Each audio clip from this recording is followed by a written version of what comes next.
Hey, this week we are trying something new, which is a short version of this topic. So if you like this short version, rapid fire, send us a signal that you like it. Give us a carrier pigeon, send some smoke signals. More importantly, put something into the comments. Let us know that you like it. If you want more depth, we've got a longer form version that drops tomorrow.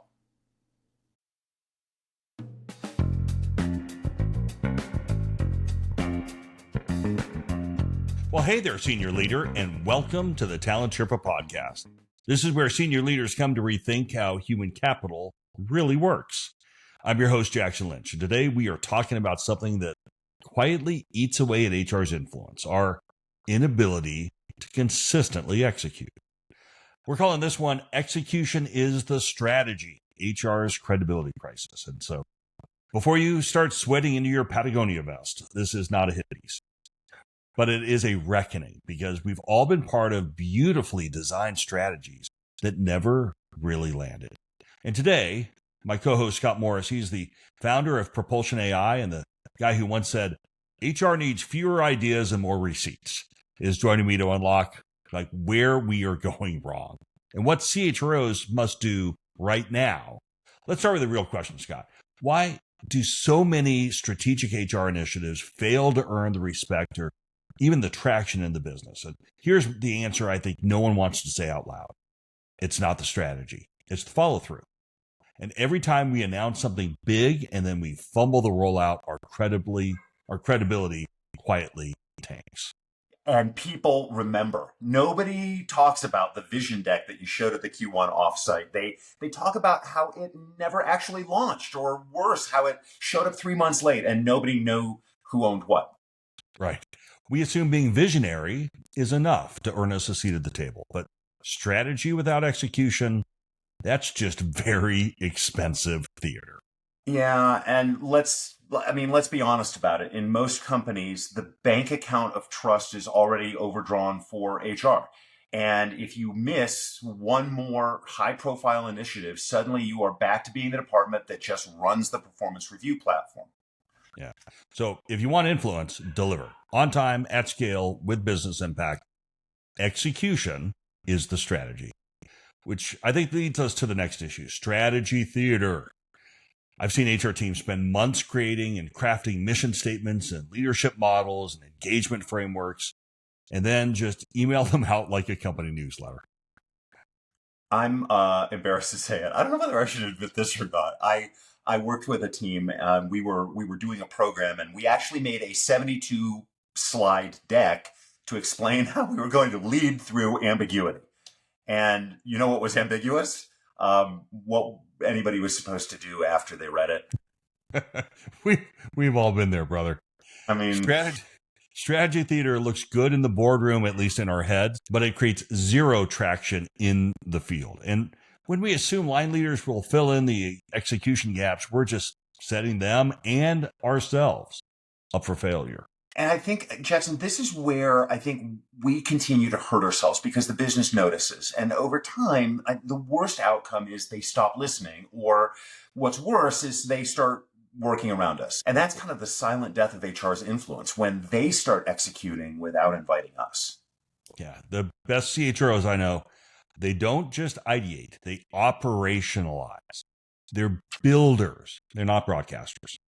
All right, so let's take this out of speech land and let's zoom in and figure out where HR is actually breaking down in execution. I think a lot of folks think that execution means project management or just timelines or checklists or trackers, but that's really just the tip of the iceberg, right?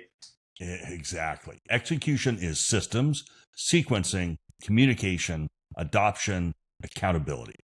You need to think like a chief product officer. Well, and here's the kicker. HR teams don't often have post-launch operating models. There aren't feedback loops that are built in. We don't understand measurements from the very beginning. There's no owner past the kickoff. And it kind of looks like building a plane and then getting it down the runway. And I can say that because I'm a pilot. And then walking away before you take off, which is something I've never done. First off, you are the ultimate Renaissance man. Former actor, pilot, boxer, HR guy, founder, unbelievable. But back to the topic. When things unravel, it's chaos. Deadline slip, data gets patchy, managers are confused, adoption suffers, and lo and behold, our credibility is in question again. And messy execution isn't just inefficient, it hurts our reputation. Okay, so how do high-performing HR teams build executional credibility? I'd argue they start by rejecting the false choice between agility and rigor. When we act like you can't be fast and precise, it screws everything up. You totally can, but you have to build discipline into your operating model, and you need to know what you have to be perfect at from what you can be messy at. It's a really good point. I mean, I think if you look at any other function in the business, they do the exact same thing. And we've got to treat HR like a business function, the same standards as finance or operations. You want to be taken seriously, you got to start measuring seriously. Exactly. Build program governance, define success metrics. And those success metrics are in the business outcomes. Then you phase your rollouts. You create really, really tight business loops. Well, and you said it before, at least I think I remember you saying it, you got to run HR like a product team.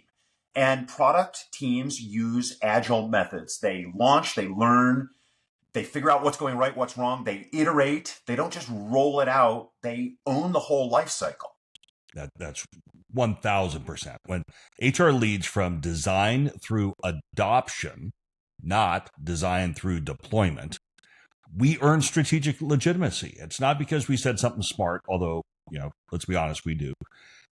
It's because we built something that actually works. Okay, since you're a pilot, let's try to land this plane. What should CHROs do now to fix this execution gap? So I learned this term from you, although I've been using the concepts prior to you and I getting together. You got to do an execution audit. And that sounds like a fancy term, but it just means really understanding in detail where are things in your program stalling out? Is it an ownership problem? Is it an adoption problem? You're not getting the right feedback about it. You got to map the breakdowns. That's the first step. Yeah, and then I think you build an executional playbook. You treat every major initiative like a business rollout, not an HR one. So that means you think about sequencing and roles, and you do a pre-mortem to think about what could go wrong so you can plan about it. The works. Well, and you and I have talked about the future of HR, and I know we both jointly agree that most organizations, most HR organizations don't have a PMO built in. But I think that's advice that we would give is if you haven't started to stand up an HR PMO, get going. Best time to plant a tree 20 years ago, next best time right now. Don't leave the execution to chance. And don't leave it to one overworked, very tired HRBP who owns 5 other work streams. Yeah, and probably was never trained in how to execute properly. That's a good point. Which leads to upskilling the team. You got to train them in agile methods, process design, stakeholder orchestration, communication planning. This, in my view, is table stakes now. It didn't used to be. In order for us to be credible, it is now. I think that's right. And, go along with that, you've got to understand what success is going to look like, which means you need a delivery scorecard from the very beginning, and you've got to have somebody who is leading every initiative. And that has got to, the strategy has got to get paired with a 90-day operating plan. What gets done, by when, and by who? Yeah. So the bottom line here is you got to operationalize or your credibility is going to fade out. So yeah. Here's my favorite part of the podcast, Scott.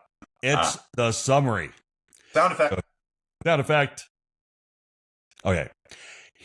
HR's credibility does not come from strategy decks. It comes from delivering real business-focused outcomes. And the vision is just theory until it is in practice. So, in my view, execution is the currency of business. If you want HR to matter at the business table, then you've got to show up like a business function. What does that mean? Discipline, clarity, transaction. You have to have business acumen. You have to have high degrees of influence without authority. And you have to be an executional animal. That's how you do it. So let's stop auditioning for impact and start delivering it. So thank you so much for tuning into the Talent Sherpa podcast.